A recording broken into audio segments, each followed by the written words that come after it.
This is Ernie Porter. This is my final project called The Best Summer Ever.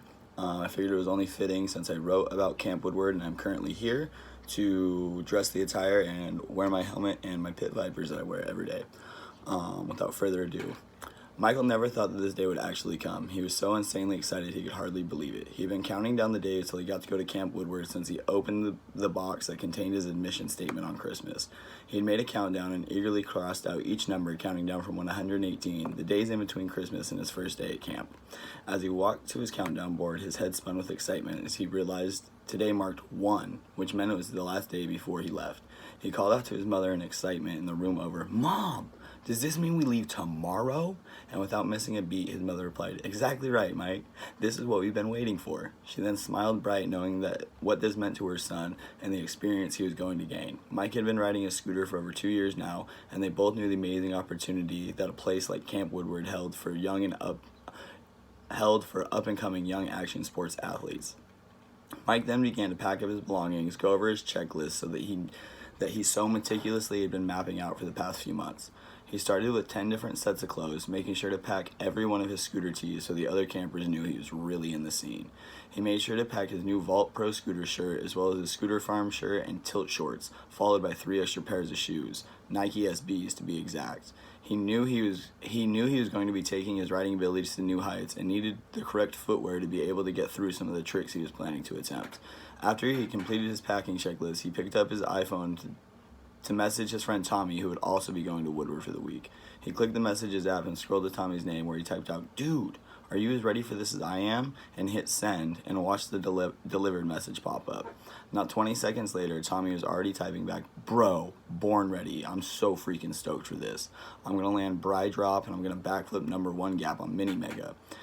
The two then exchanged texts back and forth about how excited they were to finally be going and discussing new trick ideas to try out when they received access to 18 different skate parks to ride. The two could hardly hold their anticipation, and as the hours before leaving left them feeling anxious, excited, and ready to get there. Before long, day turned to night and the two boys slept soundly in their respective beds before waking up at the crack of dawn to get to camp. They could both hardly sleep at all the night before, but they were both still wide awake when Mike and his mother pulled up to Tommy's house at 4:30 in the morning to pick him up. Mike leaned out the car window and yelled, "Let's do this," to Tommy as they arrived, to which Tommy called back, "I'm so ready, bro," as he hopped into the car. Mike's mom handed him the aux cord to bump some of his favorite hype songs in anticipation of arriving to camp, and they set out on their way. After a few stops to grab breakfast and gas up, the duo was moments away from getting to their dream getaway land. As the road signage indicated 20, 15, and then 8 miles to camp, their excitement grew with every mile closer until they could finally see the famous Action Sports sign that led to the driveway to camp. When you saw that big yellow awning, the stoke level peaked and they were on cloud 9. They had made it. As they pulled through the front gate, they were greeted with an overwhelming wave of positivity from the staff member who asked for their last names and then handed them their cabin assignment slips. Upon reading their assignments, the two boys were crushed. They had not been selected to stay in the same cabin together for the week, and they saw the reality of the situation they had looked forward to for so long fade into a different scenario. Almost panicked, they asked Mike's mom what they should do. As she pulled the car into the parking space, she turned to the boys and told them, "This could be one of two things, a disaster or a blessing in disguise. Sometimes things don't always go as planned, but that's where you learn to seize new opportunities and roll with the punches. I know this isn't what you boys expected, but now it's your decision to choose whether it will ruin your time or become one of the reasons it was so great." And the boys were shocked. They had never been spoken to like such adults before. Mike's mom had given them the first real taste of the world and not completely acting in your favor and having to face a reality that some things might not go your way. The boys were disappointed, but realized they were going to have to re-strategize to make the most of the opportunity before them.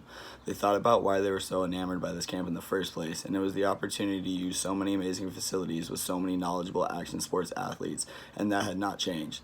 They still had every opportunity to learn new skills, have access to different skate parks, and they would still be able to ride the parks together, just not in the same cabin area. The boys decided to face this new challenge head on and make the most of it. When they entered their new spaces respectively, they got settled in and met up outside the Mini Mega as planned. They continued to learn their new skills, ride new parks, and showcase their abilities to hundreds of other action sports athletes from all over the world. They still had the most fun they have ever had in their entire life and left camp not only better scooter riders, but better people as well. The boys learn to view challenges as new opportunities to see things in a different light and to think and act on their feet. They also learn that sometimes things don't go exactly as planned, but that doesn't mean the entire plan or idea is ruined.